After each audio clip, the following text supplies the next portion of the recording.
Deputy CM Pawan Kalyan తన party జనసేనలో ఆదేశాలు పాటించని నేతలపై త్వరితగతిని చర్యలు తీసుకుంటూ వస్తున్నారు. ఇటీవల పలు వివాదాస్పద వ్యాఖ్యలు చేసిన లేదా వ్యతిరేక కార్యకలాపాల్లో పాల్గొన్న కొన్ని రెండవ స్థాయి నేతలను పార్టీ నుండి సస్పెండ్ చేశారు. ఈ విషయంలో పవన్ చాలా స్ట్రిక్ట్ గా ఉన్నారు. ఈ విషయం గురించి ఓ ఇంటర్వ్యూలో ప్రశ్నించినప్పుడు పవన్ చాలా తట్టుకొని స్పష్టంగా తన అభిప్రాయాన్ని వెల్లడించారు. నా పార్టీని నేను కొన్ని సూత్రాలు క్రమశిక్షణతో నడిపించాలనుకుంటున్నాను. ఎవరైనా తలకిందులుగా ప్రవర్తించి బలవంతపు ధోరణి ప్రదర్శిస్తే అప్పుడు నాకు పార్టీ నడిపే అవసరం లేదు. అంతేనా?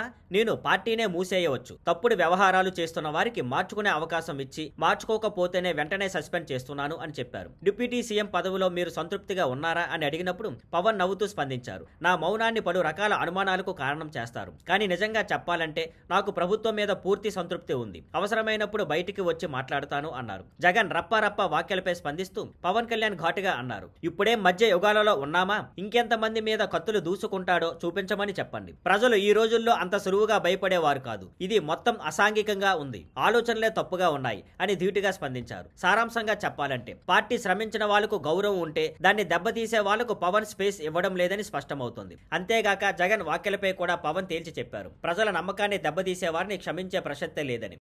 Thank you for watching. Please like, share and subscribe.